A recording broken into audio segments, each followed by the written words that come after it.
Taiki traders, welcome to the 28th of May. Here we go. We've had a very interesting headline that's been brewing the past few days, and China has approved the Hong Kong security legislation. It will be interesting to see how this rattles the markets. We've had a very good week so far. This has definitely put a lid on things where it will affect the broader economies, the broader markets, or just local ones we've seen. But at the very least, this will definitely affect the relations between the US and China, Hong Kong included, and whoever else wants to get involved. So it will be interesting to see how this affects things as the market really opens up. At the moment, though, looking at the ASX200, it's come off a bit of this recent high. That is to say the RSI is overblown. Nothing really to there. Whether you could trace that back to this new legislation or whether it is just a clear profit taking. From a technical point of view, pure profit taking. Been a great week this week. We expected some form of pullback, and this is it. From a fundamental point of view, whether this pullback is because of the Hong Kong China legislation, we'll wait to be seen. But for the moment, though, I mean, if we roll back, we are pushing this sort of almost back up to halfway of what we were from before the massive drop back in February. S&P 500 still holding on to these nice little gains, a little bit of choppy motion to be expected, but the RSI on that still looking good. I know there's lots of speculation from many funds saying how can the gains continue given the P to E ratios, given all that's going on. Personally, I think the money has to go somewhere.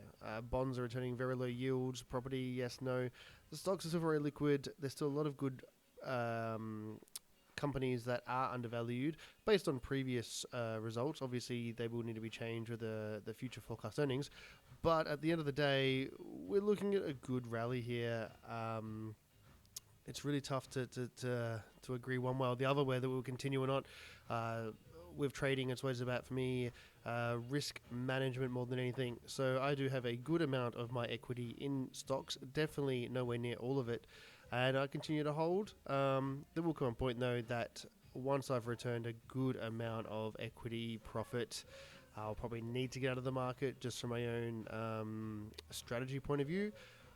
Not saying though that the market people are still saying it will drop below this this February this March 20th March drop here, pretty much the same S&P 500 and the ASX200. To drop below that, I think we would need some major catalyst. I can't see on that, even the Hong Kong China issue.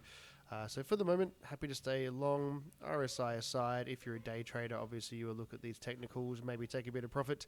For me, when it comes to shares, I like to just invest in good companies and let it go. So looking quite good there on our watch list today. But not so much a mixed bag as such. I mean, some of these companies that came off the board a little bit does make a bit of sense. Probably a bit of profit taking.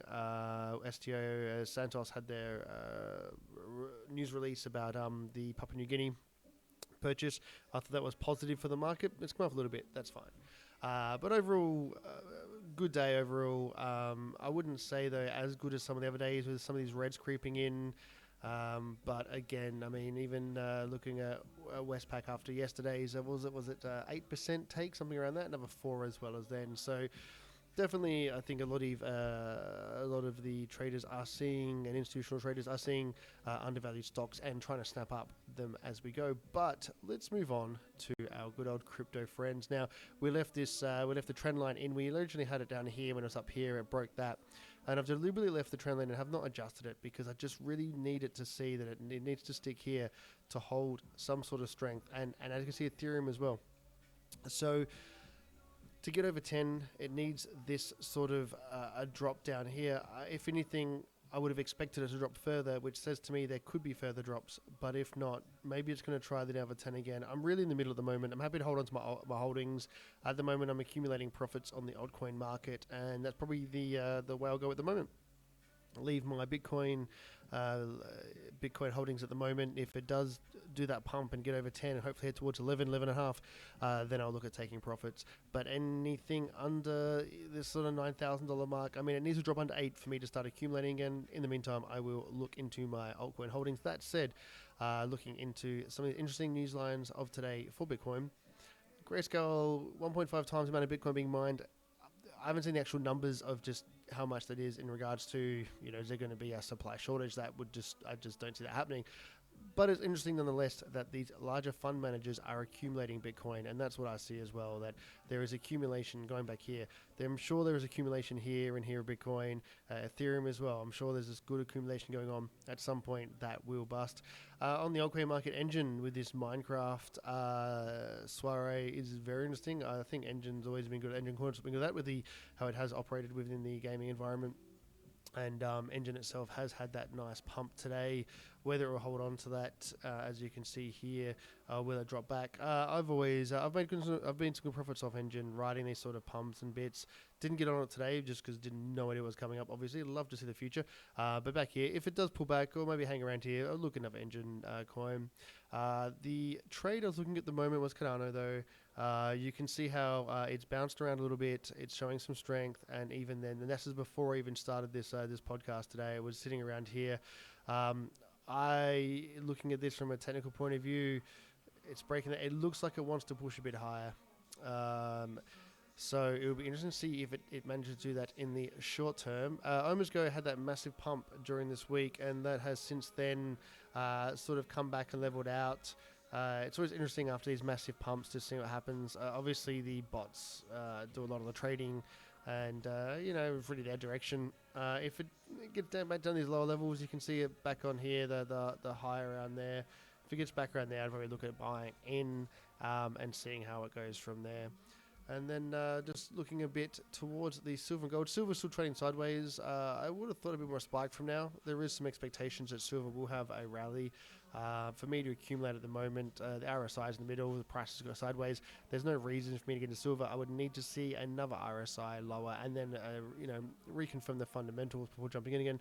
But gold, and we spoke about this only yesterday and all through this week, that when gold was around here, was around this sort of 1730, 1720 mark, we needed some conviction to go into it. We did purchase some. And then when it dropped down, I said even yesterday that we need the RSI to be lower to look at getting into again. Now, it bottomed up around 1693, 1692. I really wanted 1680. That would have been a great buy-in. But even down here, you can see, now that's obviously the Hong Kong issue's got a bit to do with that. And then also just general technical buying. Holding gold at the moment is obviously a good idea with a certain amount. Obviously, weight your portfolio accordingly. And then look in the energy market. WTI had this. After seeing this over the past, this is a 4-hour chart. After seeing this drop off down here, I thought with the potential issues with China and Hong Kong, we could see a further decline. But in fact, it's actually had a nice little pump, and the same for natural gas. I don't think they're too correlated with NatGas. It's just traders are looking at the forward curve and looking at these the summer heat. Some of it's creeped into early June now, which was scheduled more for mid to late June. But we do have the storage forecast tonight. We do have the issues with LNG exports and some being cancelled. I'm still short term. I'm talking very short term, like over the next week. Still looking at short natural gas. But over the mid to medium, I'm talking like maybe 3 weeks and then plus definitely long. What I see with NatGas at the moment, if it does somehow get back, and I very much doubt it, but if we do get back to these sort of lower marks here, I really wouldn't be surprised to see a good long there into the summer. That said, watching the other fundamentals around NatGas regarding storage and regarding the exports being cancelled, being aware as well there is an overall supply gut still, even going into the summer and period.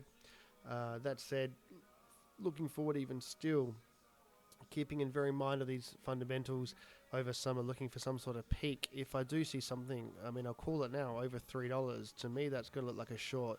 But there is still a lot more speculators looking towards 2021 who are expecting a price between $2.80 to $3.40 for NatGas. And at some point, something has to give. It's just so cheap, especially, I mean, a lot of it comes from a byproduct of oil, but it still needs to reach a price that makes it economical. And just as we're talking, oil is still doing its thing over here. So as we head into the last Friday of the week for the trading days, for me personally, looking for this continued altcoin and Bitcoin pump, looking for some beautifulness there, taking my profits on gold if it gets back up over, if there is a noticeable short for NatGas, we're taking that. Oil still waiting at the moment. I'm just finding oil hard to trade if all that's going on, riding my shares and see how this keeps going. So enjoy the end of your week. Happy trading, happy profits, and we will talk soon.